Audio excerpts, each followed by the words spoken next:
আজ 1 মাস পর কলেজে যাচ্ছি। আম্মুর বকা আর ঝাড়ুর বাড়ি খেয়ে আজ যাচ্ছি, নয়তো আজও যেতাম না। কলেজে 2 দিন ক্লাস করেছিলাম। কলেজে গিয়ে তারপর আর ভালো লাগে না। কলেজে যেতে সারাদিন বন্ধুদের সঙ্গে আড্ডা আর ঘোরাঘুরি করছি। বাংলায় যেটা বলে টোটো কোম্পানির ম্যানেজার। আচ্ছা, আপনাদের পরে সব বলছি। আমি আগে কলেজে গিয়ে নেই, লেট হয়ে গেছে। তারপর দৌড়ে চলে এলাম কলেজে। ক্লাসে ঢুকতেই ভিতরে দেখি একটা মেয়ে বসে আছে।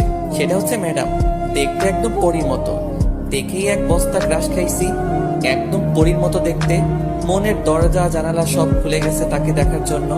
কিন্তু সেটা তো ভুল হবে ক্রাশ খেলে। না, মনের দরজা জানালা সব বন্ধ করে দিতে হবে। ক্রাশ ভুল করে খাইছি। সে তো আমার থেকে অনেক বড়, আর তো এখনো চকলেট খাই। তাইলে ক্রাশ খাইয়া কি দিন যাইবে? এখন আমার চকলেট খাওয়ার বয়স, প্রেম করার বয়স হয় নাই। তারপর যখন অনুমতি নিতে যাব ক্লাসে যাওয়ার জন্য, তখন ম্যাডাম আমার দিকে তাকিয়ে এক নজরে চেয়ে আছে। 5 মিনিট সময় হয়ে গেল, তবু চোখের পাতা নড়ে চড়ে না। ভিতরে যেতেও পারছি না। বলেন তো কেমনটা লাগে?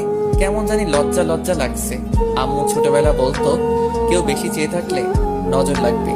তারপর আমি আমার 2 হাত দিয়ে মুখটা ঢেকে ক্লাসে গিয়ে সবার শেষে জাহিদের কাছে গিয়ে বসে পড়লাম। ও, জাহিদ হচ্ছে আমার বন্ধু। আরো আছে, গল্প পড়তে থাকেন, জেনে যাবেন। ম্যাডাম এখনো চেয়ে আছে আমার দিকে। কিছুক্ষণ যাওয়ার পর ম্যাডাম আমায় বলল, ওই ছেলে, তুমি দাঁড়া। জি ম্যাডাম বলেন। তুমি কি এই কলেজের ছাত্র? ম্যাডাম, আমি এই কলেজের ছাত্র। তাহলে এতদিন কলেজে আসো নাই কেন? এমনি ভালো লাগেনি, তাই আসি নাই। তোমার নাম কি? আমার নাম নীরব আহমেদ। আচ্ছা, এখন থেকে প্রতিদিন কলেজে আসবে, আর সবার আগে আমার সাথে দেখা করবে, ঠিক আছে? কেন ম্যাডাম? দেখা করলে কি দেবেন? আমায় চকলেট দিবেন? মনে করো তার থেকে বেশি কিছু দেব। এতদিন পর একজন পেয়েছি মনের মানুষ। তোকে দেখেই ফিদা হয়ে গেছিলে আমি। কেন যে তুই আরো আগে আসলি না আমার জীবনে? তখন আমি বললাম, আচ্ছা ঠিক আছে ম্যাডাম। আর শোনো, যাওয়ার সময় দেখা করে যাবে আজ। আমি মাথা নাড়িয়ে হ্যাঁ বললাম। তারপর বসে পড়লাম। পাশে তাকিয়ে জাহিদ অবাক হয়ে তাকিয়ে আছে।